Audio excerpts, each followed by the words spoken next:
మీకు విషయం తెలుసా? ఎదుటివాడు దేవుడు వాడుకునేవాడైనా, అతనిలో దేవుని జ్ఞానం ఉన్నా, దేవుని సత్యం ఉన్నా, మనకేదైనా నచ్చకపోతే మొత్తం ఆ వ్యక్తినే తప్పంటాం. కారణం చెప్పనా, మనం అందరం ఆకాశం నుంచి ఊడిపడ్డాం. మనం ఒక వ్యక్తిని నిర్ణయించుకునేటప్పుడు మనకు నచ్చని దాన్ని బట్టి ఈ వ్యక్తి అలాగాని మాట్లాడతాం. నేను ఒక కొటేషన్ రాశాను. మనకు ఒకసారి ఏదైనా సరే తప్పు అనిపించిందంటే, ఒక వ్యక్తిలో ఏదైనా సరే తప్పు అనిపించిందంటే, ఆ వ్యక్తిలో ఎంత జ్ఞానంగా ఉన్నా సరే మనం మొత్తాన్ని తప్పుగానే చూస్తామంట. అంత విచిత్రమైన మనస్సు మనది. అందుకే నరుని హృదయం కేవలం ఎల్లప్పుడూ చెడ్డది.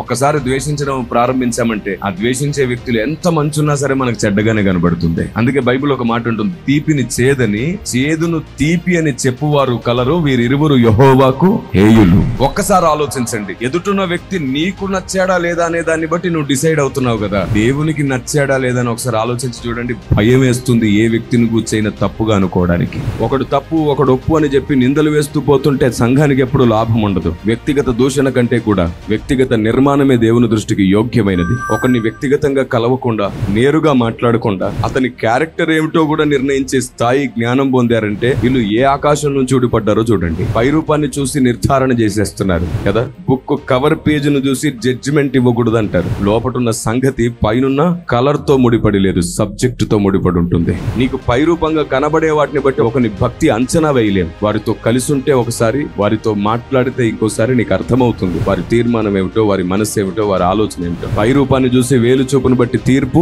తీర్చవద్దు. ఒక వ్యక్తిలో 100 సంగతులు సత్యం అనుకోండి, ఒక్కటి అబద్ధం అనుకోండి, ఏం చేస్తాం మనం? విన్నారని ఏమన్నాను? ఒక వ్యక్తిలో 100 సంగతులు సత్యమే, ఒక్కటి అబద్ధం. ఏం చేద్దాం? ఆ ఒక్కటిని బట్టి 100 అబద్ధం అంటాం మనం. ఆ ఒక్కటిని బట్టి ఆ మనిషే అబద్ధం అంటాం మనం. అది మనం. కానీ నా దేవుడు ఒక్క సత్యం ఉన్నా సరే మిగతా 100 అబద్ధాలని సరిచేద్దాం అంటాడు ఆయన. మనం అలా కాదు. వాడు లోయలో పడిపోతుంటే వాడికి పాపం ఒక చిన్న అవకాశం దొరికింది. ఓ చెట్టు వేరును పట్టుకొని ఉన్నాడు. మనం వెళ్ళి వాడికి చెయ్యి అందించడానికి బదులు వాడిని ఇంకో 4 మాటలని తన్నుడు దంతాం. ఇది అక్రైస్తవ్యం. ఇదైనా పరిశుద్ధాత్మ దేవుడు కోరుకున్నది. ఒకరినొకరు అనుకోవడం, నీతి, సేవ, గొప్పతనం అనుకుంటున్నారు. ఒకరిని అవమానించడం, తోలనాడడం, ఒకరిని గురించి కనీసమైనటువంటి అవగాహన లేకుండానే మాట్లాడేయడం దేవుని సేవ అనుకుంటున్నారు. బైబిల్లో ఉంది, అపహాసకులు ఉంటారంట, నాశనం చేస్తూనే సేవ అనుకుంటారంట. ప్రేమను, ఐక్యతను, శిష్యత్వమును, మంచితనమును వాటన్నిటిని సమాధి చేస్తూనే సేవ అనుకుంటారంట. వదరబోతులుగా మాట్లాడుతూనే సేవ అనుకుంటారంట. నిందిస్తూ అవమానిస్తూనే సేవ అనుకుంటారంట. వారి లోపట నివసించే దురాత్మ వారికి వివేచన కలగనివ్వదంట. ఎంత దారుణమో చూడండి. అందుకే చెప్తున్నాను నేను,